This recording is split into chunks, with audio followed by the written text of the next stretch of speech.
Você está em Brasília, né? Você tem acompanhado bastante a questão dessa PL da devastação, nas últimas votações do Congresso, e dá para ver nitidamente quem são os patrocinados pelo agro, quem são patrocinados pelas mineradoras, quem são patrocinados por essas empresas que degradam o meio ambiente. Então, como que é esse movimento que você enxerga aí em Brasília?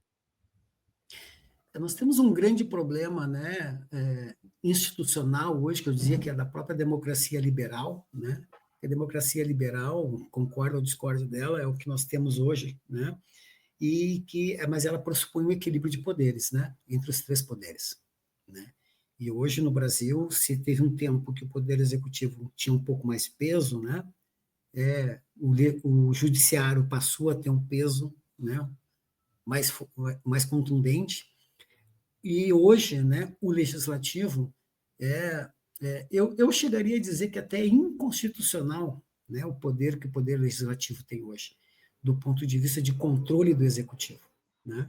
Porque só para vocês terem uma ideia, né, do orçamento livre de investimento, né, do orçamento de investimento do governo federal, 86% ele é executado pela prefeitura e pelo governo do estado. Tá? E os 14% que sobram ainda tem as emendas parlamentares, né? Que o valor das emendas parlamentares é maior, só das emendas parlamentares é maior do que o valor líquido que o governo federal tem em mãos para executar. Né?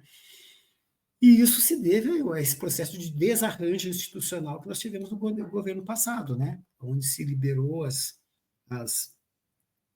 emendas secretas, o orçamento secreto, né? Depois teve uma contraposição do judiciário para tentar equilibrar isso, e a gente percebe, né, que tem esse jogo, né, de braço, está tendo esse jogo de braço entre os poderes. Então, mas o que eu estou querendo dizer com isso? Hoje a gente tem um poder muito, mas muito grande na mão, né, da presidência da Câmara, né? O presidente da Câmara, ele instala uma CPI se quiser, a hora que quiser, conforme os seus acordos e desejos cumpridos pelo Executivo, né? Instala um impeachment, inicia uma comissão um processo de impeachment por qualquer motivo, se ele quiser ou não quiser. Portanto, né, isso tem não só a questão do orçamento, né, mas também essas questões amarram muito, né, o executivo. E eu me lembro que quando foi aprovado, antes da PL da devastação agora, quando foi aprovado, né, aquele libera total dos venenos no país, né, e eu me lembro que corria, né, que, olha, teve que ter um acordo, né, para aprovar a lei do equilíbrio fiscal, né, que o Haddad estava propondo, Acabou. a condição para aprovar o novo arcabouço fiscal que o Haddad estava propondo era votar e liberar os venenos do país. Ampliar, né? Não é nem votar e liberar, porque já Já ampliar tem. ainda mais, né? Herbicidas, agrotóxicos, né? Eu chamo de veneno mesmo, que são proibidos em vários outros lugares do mundo, né? E aqui foi totalmente autorizado, né? Nós tivemos a partir disso, entendeu? Porque e aí se tu não cumpre o orçamento, tu pode ser impeachmentado. Se tu não tem um superávit fiscal, tu não está cumprindo a responsabilidade fiscal, ou seja, então tem, né, uma amarra muito forte do ponto de vista que a gente chama de correlação de forças, né? Hoje a correlação de forças está muito desproporcional em relação, né? Agora, esse é o diagnóstico, né? Agora, eu tenho uma crítica também, né? Porque reconheço que existia uma correlação de força muito desproporcional e não favorável, né, aos ambientalistas hoje, a quem pensa a, a preservação da vida de uma forma mais ampla, né, e no longo prazo. Há uma correlação de força desproporcional e desfavorável quem luta por direitos sociais. Há uma, né, correlação de força desproporcional e desfavorável a quem pensa no campo do humanismo, né, e do progressismo. A Câmara sempre nos engana aqui na hora de ajeitar a franja, né?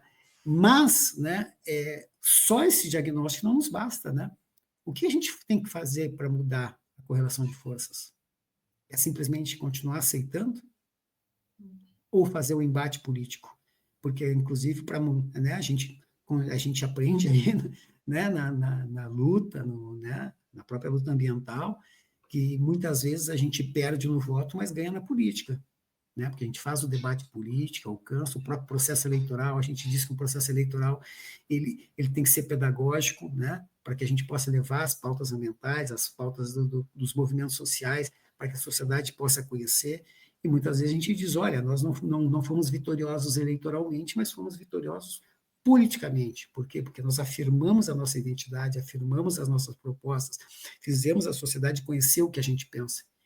E a crítica que eu tenho hoje, né, é que o campo progressista e de esquerda, de uma forma geral, né, e isso eu incluo inclusive o meu partido, né, tem abdicado de fazer esse debate, né, do campo de ideias, do campo ideológico, do campo, né, da disputa de, como a gente diz, de corações e mentes, né, pensando numa perspectiva mais futura. É muito pragmatismo do que pode ser feito agora, né? Então, eu não tenho dúvida, né, que essa questão da legislação ambiental agora que tá no mesmo contexto. Está no mesmo contexto, né? Tanto que já teve urgência, já foi aprovado, vamos ver o que vai ter se vai ter algum veto do governo, do executivo, mas o legislativo é quem tem dado as cartas, e é um legislativo profundamente conservador.